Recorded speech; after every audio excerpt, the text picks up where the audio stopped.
Bonjour et bienvenue dans cette vidéo. Je suis Jean-Cyr Mekamedeb, auteur du programme Entreprendre et réussir en Afrique. Notre mission, c'est de vous apporter des solutions qui vont vous aider de lancer et de développer votre activité en Afrique de A à Z. N'oubliez pas de vous abonner sur cette chaîne. Allez juste en bas de la vidéo. Poussez, donnez-moi un pouce bleu et si vous aimez cette vidéo, continuez à partager. Ici, je vais apporter des pistes de solutions devant un gros souci, en fait, que les porciculteurs ont souvent. Le fait de voir une truie qui est en train de manger ses petits. Comment est-ce qu'il faut faire pour prévenir ce comportement qui est vraiment choquant? Et vous voyez déjà mes coordonnées s'affichent, ça veut dire que vous pouvez me contacter directement sur WhatsApp en me posant des questions supplémentaires. Et si vous avez besoin d'une formation complète sur l'élevage des porcs, la formation est déjà disponible dans la description de cette vidéo. Alors, on est parti pour les mesures préventives. Alors, comme j'ai dit, moi, c'est Jean-Cyr Mekamedeb. C'est donc ma petite présentation, comme j'étais déjà fait. Alors, on va passer directement au slide suivant. Aujourd'hui, nous allons donc parler d'un sujet délicat. Un sujet vraiment délicat. Que faire si la truie commence à manger ses porcelets? La truie, c'est la maman du porc. Voilà, pour ceux qui ne connaissent pas.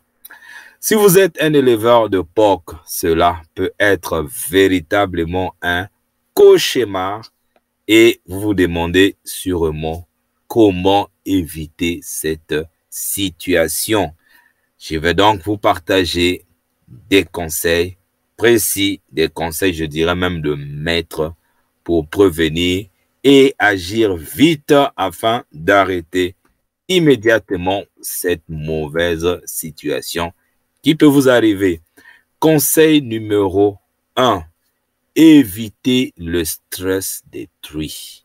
Le stress, c'est non seulement que ça peut impacter la santé, mais ça peut aussi dérégler le comportement du porcelet, des truies. Les truies qui sont stressées sont plus susceptibles de manger leur porcelet.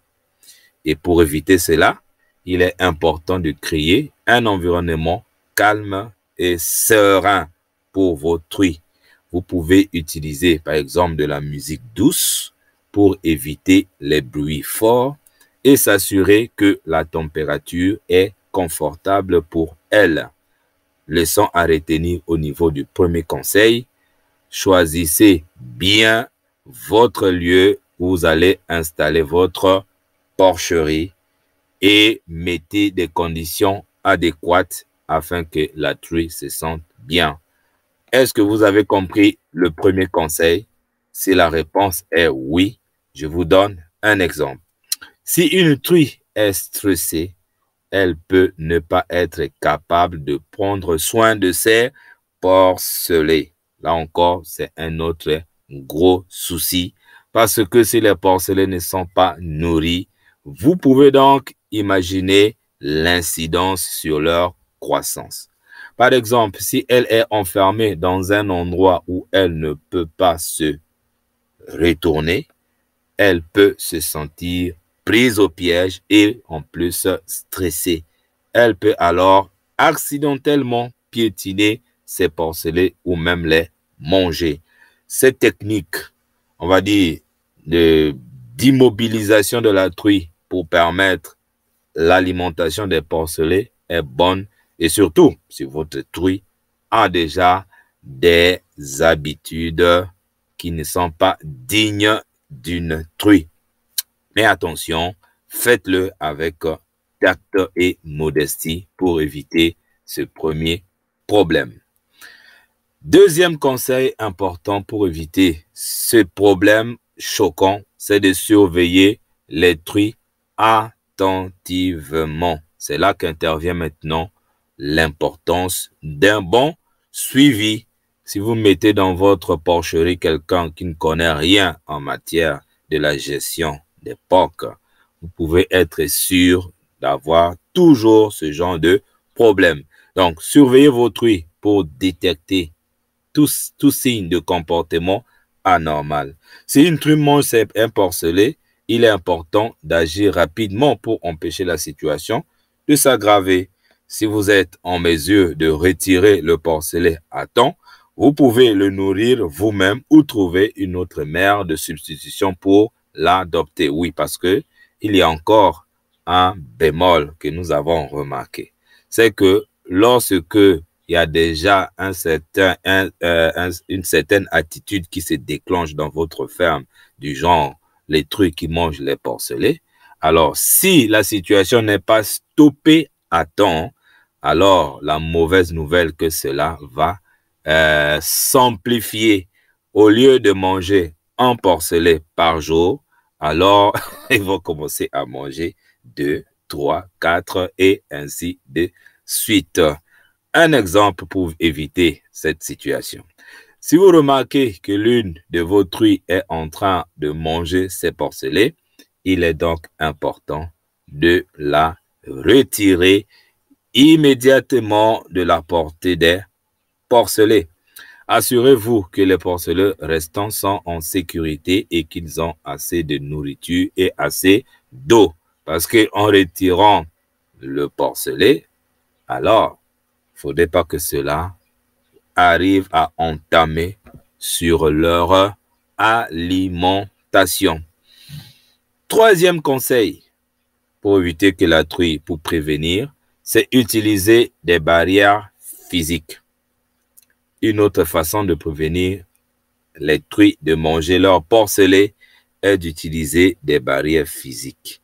Vous pouvez utiliser des barrières en acier pour empêcher les truies d'accéder au porcelet. Ça aussi, c'est une technique pour éviter le phénomène, on appelle encore le phénomène de l'écrasement des truies. Un exemple, si vous avez une truie qui est connue pour manger ses porcelets, ah oui, hein, vous pouvez utiliser une barrière en acier pour séparer les porcelets avec cette truie et cela permet d'assurer la sécurité des porcelets qui sont restés et vous avez de temps en temps des images qui s'affichent devant votre petit écran. Alors, en conclusion, ce qu'il faut retenir pour prévenir le fait que la truie bouffe ses porcelets, c'est que si une truie mange ses porcelets, il est important de prendre des mesures immédiates. Et ça, c'est hyper important. Non seulement pour éviter que la situation continue, mais c'est pour empêcher aussi l'aggravation de la situation. En utilisant ces conseils, vous pouvez prévenir cette situation délicate et assurer la sécurité de vos porcelets. N'oubliez pas de surveiller attentivement vos truies et d'agir rapidement si nécessaire. En faisant quoi? Tout ce que je viens de vous dire. Et si vous avez des questions ou des commentaires, n'hésitez pas à les laisser en bas de cette vidéo. Et n'oubliez pas de vous abonner à ma chaîne pour plus de vidéos sur l'élevage des porcs et d'autres sujets connexes. Vous pouvez obtenir la formation complète sur comment lancer une ferme d'élevage des porcs qui rapporte gros en cliquant juste dans le lien qui se trouve dans la description de cette vidéo. Mais attendez, si vous voulez me contacter ou contacter un membre de mon équipe, voici donc mon numéro WhatsApp. Vous pouvez me contacter directement sur ce numéro. Mon équipe et moi vous disons merci et on se retrouve dans de prochaines vidéos.